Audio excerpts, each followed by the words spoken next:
In 2007, this man was the best footballer alive, Ballon d'Or winner, Champions League winner. Milan built an empire around him. 18 months later, he was one of those who brought down the empire. Not by leaving, by staying. In January 2009, Manchester City offered AC Milan more money than any club had ever paid for a player. Milan's board didn't hesitate. They said yes, but the player said no.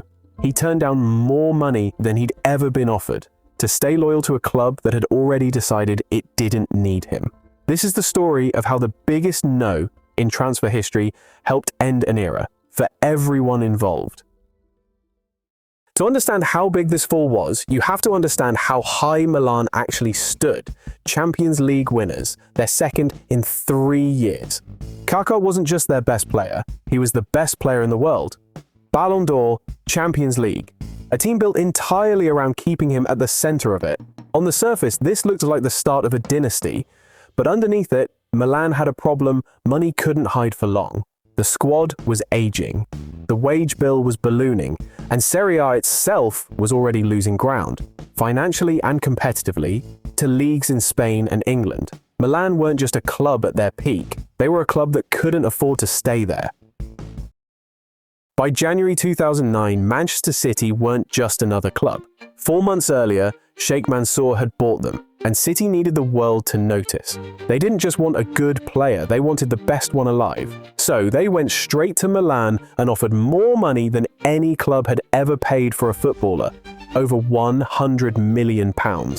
A wage of £500,000 a week. Milan's board didn't argue. They said yes, but Kaká said no. He turned it down publicly, saying he was choosing with his heart. Privately, there was something else. City hadn't even spoken to his family before the offer went public. To him, it wasn't loyalty to a number. It was refusing to be bought like a headline. He stayed. Milan kept their best player. And City, for the first time, learned that money alone couldn't buy what they wanted most. 5 months after Kaká said no to Manchester City, Milan sold him anyway. Not to City, to Real Madrid. For €65 million, a new world record. The same club he'd refused to leave for money now let him go, because by the summer, the money mattered more than the promise did. But Kaka wasn't the only one who left that summer. Carlo Ancelotti, the manager who built Milan's Champions League wins, left for Chelsea. Paolo Maldini, 25 years at the club, the closest thing football had to a living symbol of loyalty, retired. 3 departures, 1 summer. The captain, the manager, and the best player in the world, all gone within a matter of weeks. This wasn't a transfer anymore. It was an exit. For a while, it didn't look like decline at all. In 2011, Milan won the league. Their first title in 7 years. On paper, proof that the club was fine, but look closer. That title wasn't built on young talent coming through. It was built on an aging squad and a wage bill that had quietly ballooned past €200 million. A team spending like champions while slowly running out of road. It was a peak that looked like a foundation. It wasn't. The real collapse came a year later. In 2012, Milan sold Zlatan Ibrahimovic and Thiago Silva, their 2 best remaining players, to Paris Saint-Germain, almost €100 million.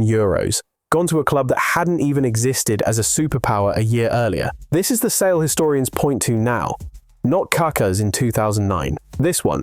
Because after this, there was no next generation waiting, no emerging stars to replace what left, just years of it. Milan spent most of the next decade outside the Champions League completely. The competition they'd won 7 times in their history, now something they had to qualify for like anyone else. Ownership changed hands. A Chinese consortium bought the club in 2017, inheriting a name with more history than direction. Serie A's biggest club had become one more famous for what it used to be. In 2013, Kaká went back to Milan. Not for a world record fee. Not for £500,000 a week. For nothing. A free transfer. A massive pay cut from what he'd been earning in Madrid.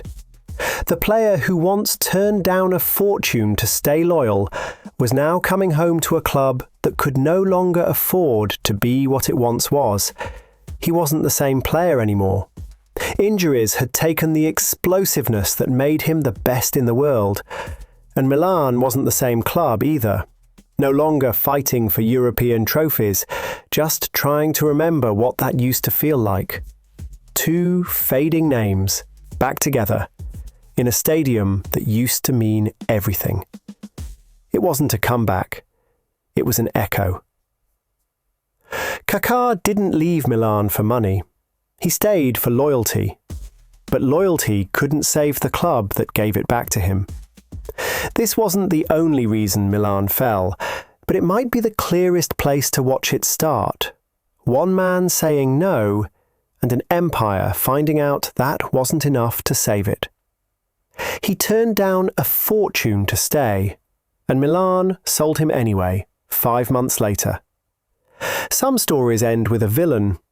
This one doesn't have one.